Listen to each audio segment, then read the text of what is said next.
pendidikan. Jadi sebelumnya perlu kita refleksi dulu, Bapak Ibu sudah sering menggunakan PID, ya kan? Di bidang apa atau di materi apa yang sering Bapak Ibu gunakan PID? Di matematika, di lain jadi kita lihat refleksi anak-anak bagaimana kalau misalnya sering menggunakan PID. Kalau sering PID ini dibawa dalam kelas, bagaimana reaksi anak-anak?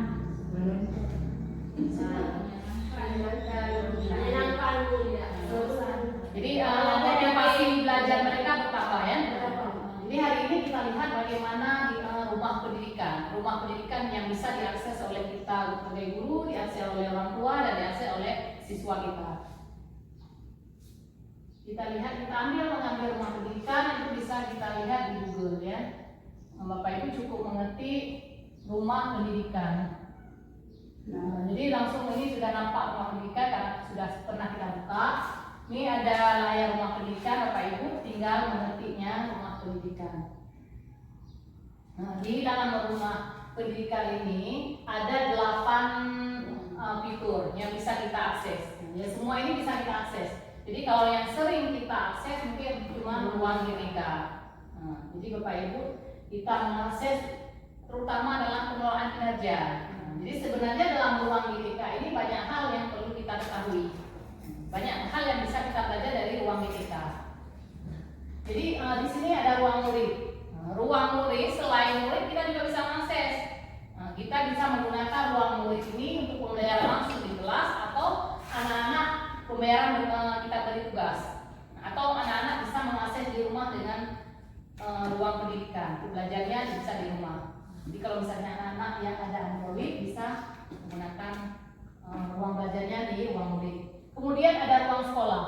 Jadi juga sama, di ruang sekolah ini kita bisa mengakses sekolah-sekolah yang bagaimana kemajuannya di Indonesia.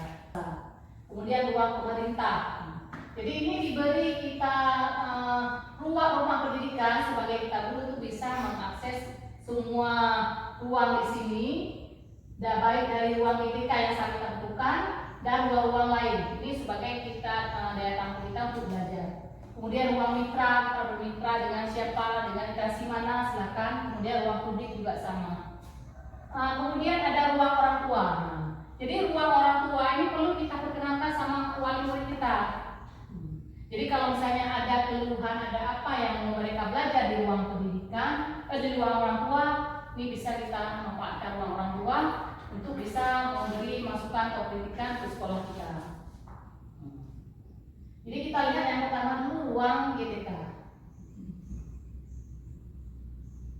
Di ruang GTK ini, seperti kita katakan, bukan hanya untuk membuka pengelolaan kinerja. Jadi kita bisa melihat diklat. Bapak Ibu bisa melihat diklat yang ada di ruang GTK. Ini kebetulan diklat yang nampak di sini. Kita lihat diklat yang prioritas ini ada 2 diklat yang diprioritaskan, kemerah mendalam dan coding ya, kemerah dan coding. Kemudian untuk belajar seperti di PMM dulu ada pelatihan mandiri. Pelatihan mandiri kita bisa masih mengakses di ruang GTK. Untuk belajar pelatihan ini untuk melanjutkan materi mana yang belum kita pelajari, Bapak Ibu bisa melihat dari pelatihan mandiri. Itu juga dengan komunitas. Jadi kita masuk dalam komunitas mana atau komunitas ini bisa kita juga bisa belajar untuk inspirasi lihat komunitas orang lain atau kita bisa bergabung dalam webinar yang dibuat oleh komunitas lain atau komunitas kita sendiri. Kalau pengembangan kinerja memang nggak perlu kita buka lagi. Kita sering Bapak Ibu buka, seleksi kepala sekolah nanti dibuka sendiri apakah masuk dalam seleksi dan refleksi kompetensi juga sama.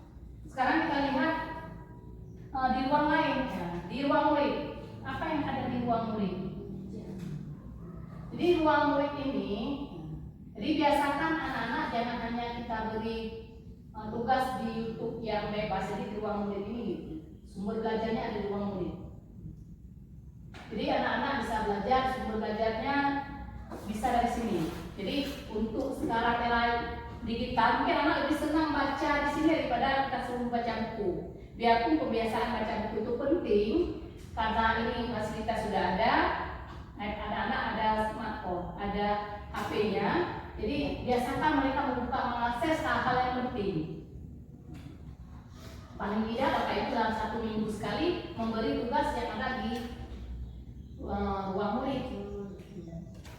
Ya, jadi di sini ada latihan, ada sumber pendidikannya.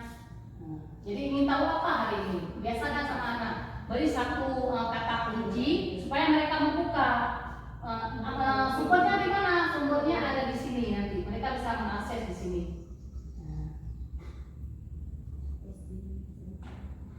Jadi mau pilih kelas berapa mereka bisa pilih di sini.